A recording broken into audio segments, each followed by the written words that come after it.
Shalom. Hari ini kita akan renungkan kitab 1 Samuel pasal 4. Teksnya ayat 1 sampai 11 dan sudah dibagi dua paragraf. Paragraf yang pertama ayat 1 sampai 5. Orang Israel membawa tabut perjanjian ke tempat peperangan sebab telah ditewaskan 4.000 orang oleh orang Filistin. Paragraf yang kedua ayat 6 sampai 11. Orang Filistin merasa takut dan heran karena tabut perjanjiannya. Tetapi mereka saling menguatkan dan akhirnya menewaskan orang Israel. Kesimpulannya, pada saat orang Israel maju berperang melawan orang Filistin dan berkemah dekat Ebenezer, ditewaskan kira-kira 4.000 orang oleh orang Filistin. Sehingga orang Israel membawa tabut perjanjian ke tempat peperangan dan mereka bersorak dengan nyaring. Melainkan orang Israel merasa takut dan heran karena tabut perjanjian. Tetapi mereka saling menguatkan.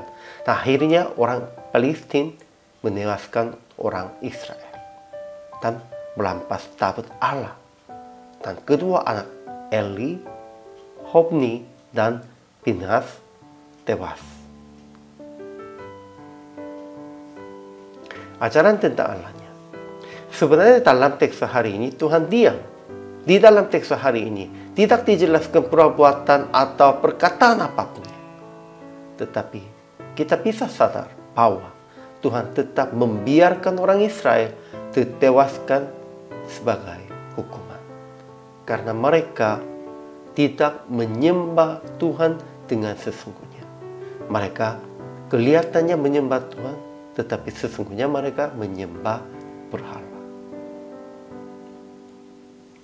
Ajaran tentang manusianya. Pertama, orang Israel maju ke dekat Ebenezer untuk berperang dengan orang Filistin. Tetapi ditewaskan kira-kira 4.000 orang.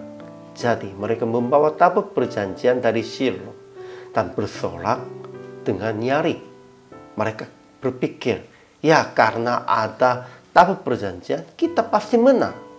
Tetapi itu bukan berarti mereka mengandalkan kekuatan Tuhan.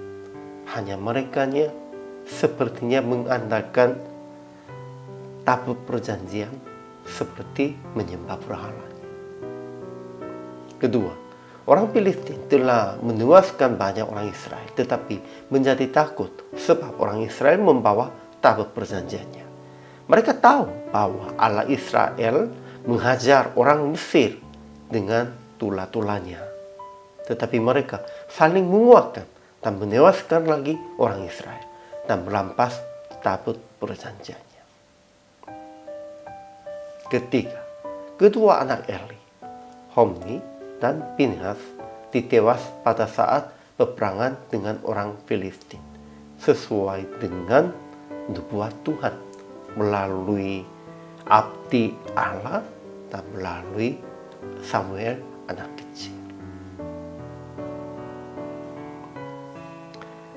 Kemudian aplikasi hari ini. Pertama, janganlah memanggil nama Tuhan sepertinya memanggil berhala-berhala untuk memuaskannya keinginan pribadi.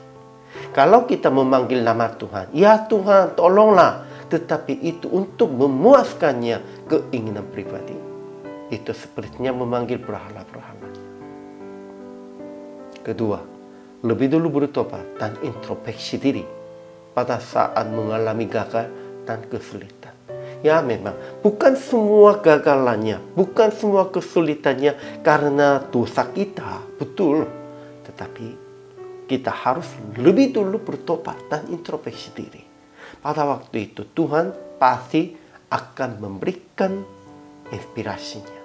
Itu artinya apanya? Dan kalau sesungguhnya karena kita berbuat dosa, Tuhan akan mengampuni. Akhirnya praktik hari ini. Janganlah memanggil nama Tuhan. Jangan memakai nama Tuhan untuk melaksanakan keinginan pribadi. Dan jangan paksakan Tuhan akan mengikutinya perjalanan Anda. Sebenarnya harus itu terbaliknya. Hanya mengikutinya bimbingan Tuhan saja. Dengan berlutut menghadap Tuhan. Kita orang percaya harus berlutut di hadapan Tuhan dan hanya mengikutinya bimbingan Tuhan Sekalipun jalannya kelihatannya kecil, tapi itulah kalau Tuhan menjadi gembala bagi kita, harus mengikuti. Inilah kehidupan orang percaya. Hari ini juga selama melayani, Tuhan Yesus memberkati.